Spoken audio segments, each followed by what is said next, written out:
Hello guys, and welcome to today's video. Sorry I haven't been on here for a while. It's been pretty crazy recently, but I just wanted to come on here quickly and explain the next mission for March and April. And hopefully you can see this screen. So I'm just going to show you exactly what we're going to be covering over the next 4 to 6 weeks. So we're going to be doing a new program from Monday.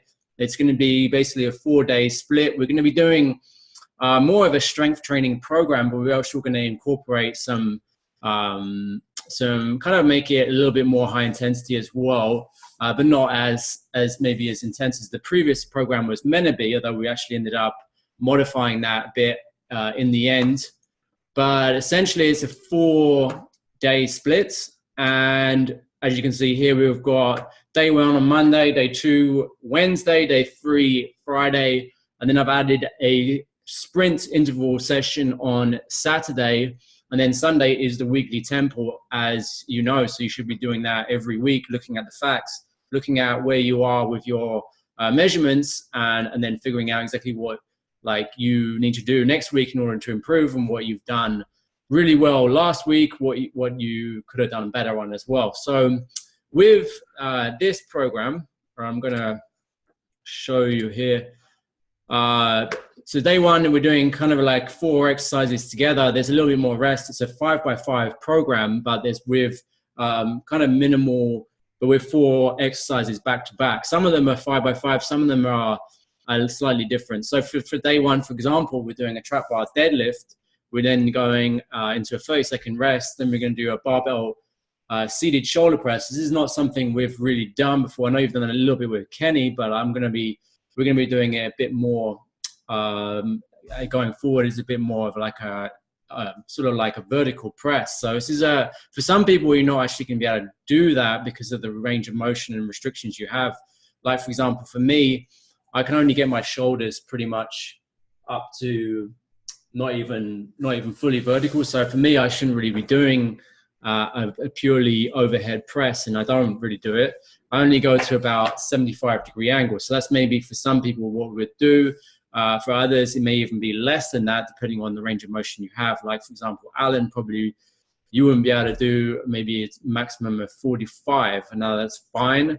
We'll just sort of modify that specifically from person to person, exactly what it is that you can do. But if you have enough range of motion in your shoulder, and we'll check this on the first day, and then even every day afterwards, we'll be doing a trap bar deadlift, then we'll be going into that barbell seated shoulder press, which will be in the racks with the pins in place so that you don't go below a certain range.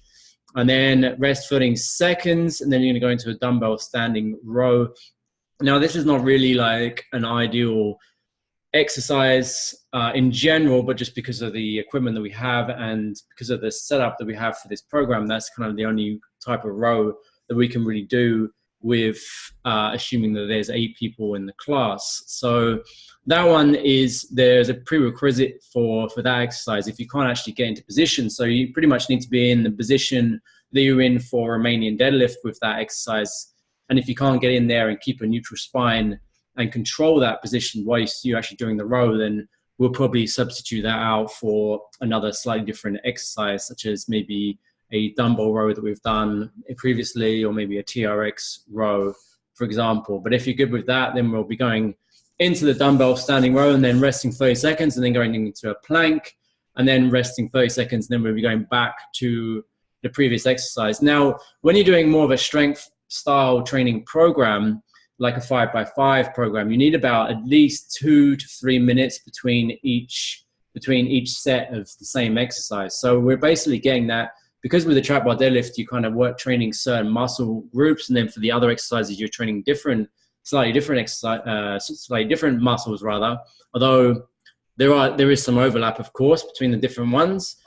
That by doing it this way, you're able to do more work in less time. But you're still giving yourself enough rest between each exercise such that you should be able to recover enough for the trap bar deadlift. Now, for some people who maybe struggle with this kind of more fast-paced thing, obviously you can just take a little bit more rest and adapt it to you, because what we don't want is that you just can't do it at all. Like, you just want to be able to adapt it just to your kind of tolerance level. And then at the end, then there's like a little tricep afterwards, which is a Romanian deadlift suspension push-up, which will be with a TRX, and then a dumbbell supported single arm row. And then, so that's for day one. So day one, we won't be doing squats anymore. On Monday, we'll be doing a trap bar deadlift instead. And then on Wednesday, we'll probably do heels elevated barbell back squats. This is slightly different to the sort of regular squats that we do. With the heels elevated, you're probably going to get a bit more range. Although depending on the situation with your knees, you may or may not actually want to do a heels elevated, but it does allow you to kind of get a little bit deeper because it takes away kind of the mobility issue in a lot of people's ankles, which is usually the limiting factor when it comes to depth in a squat. So in that day, we'll be doing so barbell heels elevated back squat for 5x5, then more of a sort of a lower incline chest press with dumbbells, then a dumbbell prone row, which we've kind of done previously, and then another core exercise, and then going round again. And then for the round of 3 afterwards, we're doing some a different exercise we haven't done really before for the bicep curls, and then we're doing tricep, and then another core exercise as well. And then for day 3, we are going to do a TRX lunge, which is something we haven't done before, not properly. I know a couple of people have done that. And then we're going to do a barbell flat press. Although this is, this should be, I think I put that on actually at 30 degrees. Yeah, I've mentioned it here, 30 degrees. So even though it says barbell flat bench press at 90 degrees humeral abduction, which is basically a mean arms right out, we'll actually do that at a slightly different, slightly bit of an incline, which the only reason why I put this video in is because I don't actually have a video for that specific incline. And then we would go into a side crunch.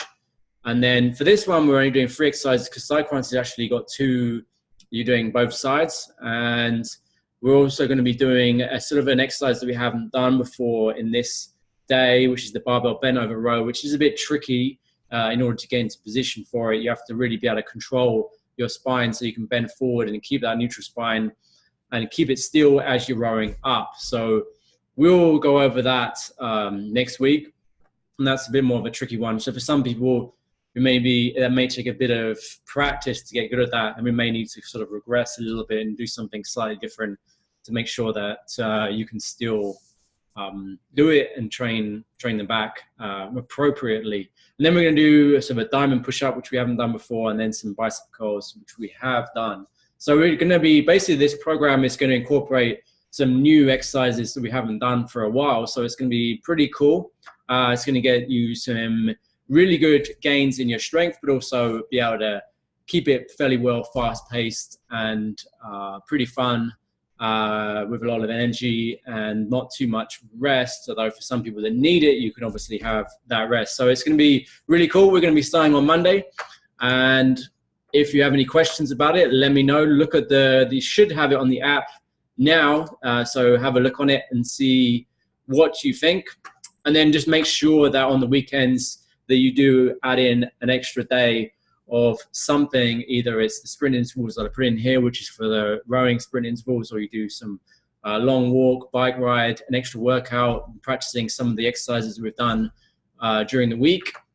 And that you make sure that you do the weekly tempo on Sunday so that you can really review what your results have been like. And, like particularly in terms of the nutrition, like how well have you eaten and what do you need to do next week in order to improve and to move you one step further towards your goals. So it's also all about the small improvements on a weekly and daily basis, which is really going to get you there. So just getting into the right habits, because it's not going to happen overnight. But if you do stick with it and keep looking to improve, and this is one of the best ways of doing it is by reflecting on your results, looking at the results, and don't be scared to look at them, because if you're scared about looking at them because you know it's going to be bad, that you can use that pain of looking at the results to really drive you forward and actually be able to give you the motivation to then come into the gym and do more workouts and keep more active and eat better next week and just get back on track to where you want to go. So hope that is all clear, and I look forward to seeing all of you guys next week. Hope you have an amazing weekend, and I'll chat to you soon. Cheers. Bye.